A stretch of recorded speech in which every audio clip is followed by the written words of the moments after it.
evening, ladies and gentlemen, and welcome to TED.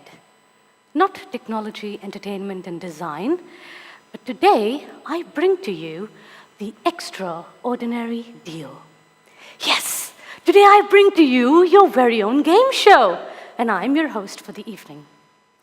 On this game show, I give you the opportunity of realizing the dream of a lifetime. I give you the opportunity to become a millionaire. Woohoo! All you need to do, very, very simple. Step number 1, you quit your boring, mundane job.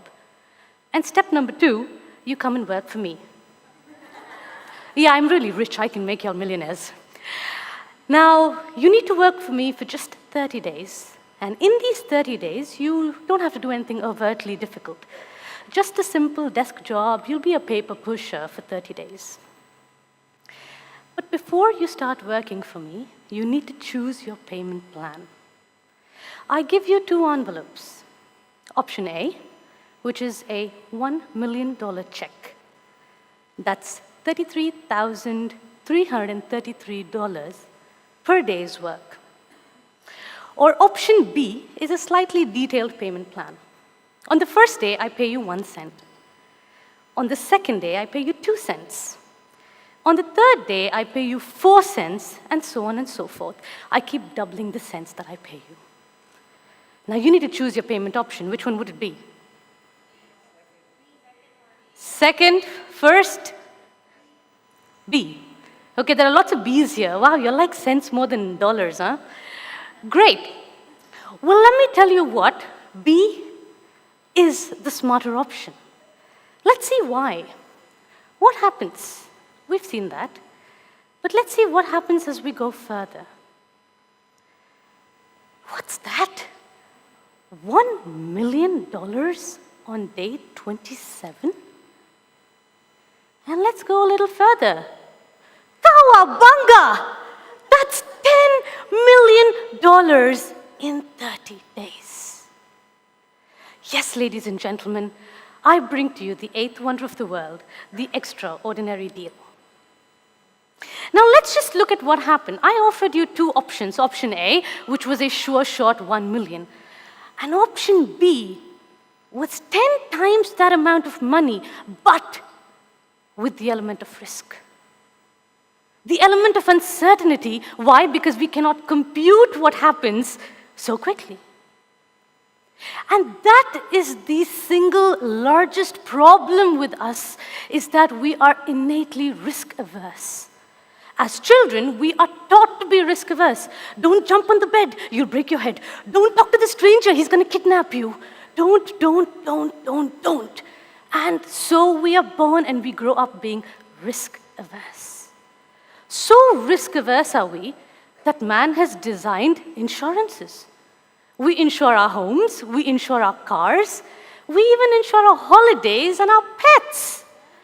For crying out loud, David Beckham has insured his legs for 100 million pounds. Wow, talk about playing it safe. And that's how we play all our lives. You need to study well to get a good job. What is a good job, I ask you? One where you have stability and security. Stability and security. But at what cost? Stability and security barely graze the lower 2 levels of Maslow's hierarchy of needs, the basic needs of our existence. Shouldn't we aspire to reach the pinnacle of our needs? And better yet, shouldn't we inspire our children to aim for the pinnacle of their needs? As educators, we claim to inspire young minds to change the world. We motivate our children to think outside the box, laterally be innovative. As parents, we try to establish the unique quotient in our children. We motivate and even pressurize them to stand out from the crowd. But sadly, what we preach and what we teach are poles apart. The instant we utter the statement, the paradoxical statement, that in order to be successful, you need to study well and get a good job. At that instant, we kill all lateral thinking capabilities. All their innovation is thrown right out the window. And we give birth to an employee. It's time to take a step back and analyze the origin of our education system. As beautifully portrayed by Sir Ken Robinson in his several talks, our education system was built during the Industrial Revolution in the smitten image of an industrial setup. We put our children in batches. How do we denote the changing of a class? By the ringing of a bell. And how do we segregate our children in those batches? Based on their age, right? When you're 3, 3.5, you go into kindergarten. It's like we put our children in batches based on their date of manufacture. That's the industrial model. And yes, it worked phenomenally well during the Industrial Revolution.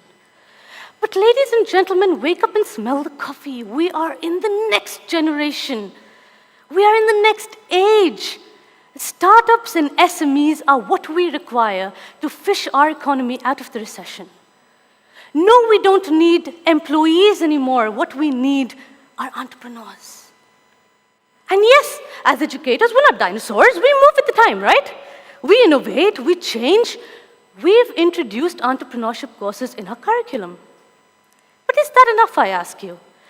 We teach our children how to start up a business in a classroom. We teach them the tricks and trades of developing a business plan on paper. But I ask you, how many Bransons and Trumps took that class? And better yet, how many of them built their empires on paper? Ladies and gentlemen, what we are giving birth to are not entrepreneurs, but we are creating a generation of paper entrepreneurs. If we really wish to change the story and if we really wish to give birth to entrepreneurs, I say bring back some practicality into education. Let's take the average cost of an MBA program where you have an entrepreneurship course. Let's say it's 10,000 dirhams. Has anyone thought about giving 5,000 back to the students and telling them to go and start a company? Nothing outrageous. Bake, sell, build, tear down, do whatever, but generate revenue. Start your own business. And then we as educators would merely act as facilitators. We would facilitate the day-to-day functionings of their business. Because come to think of it, in this day of technology, as mentioned by Tony, when in doubt, Google it, right? The poor dog, who was man's best friend, has been replaced by Google. Whatever I don't know, I Google, and just like that, whatever my students don't know, they Google. If that be true, don't you think that our education system, as we know it today, doesn't it risk becoming obsolete?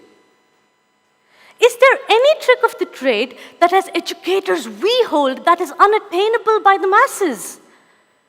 Tell me why in a fast-changing, dynamic world are we still catering to the Industrial Revolution? Why are we training young, energetic minds for menial jobs? Why are we educating our children to serve the rebellious entrepreneurial few? Ladies and gentlemen, are we born to serve? Thank you.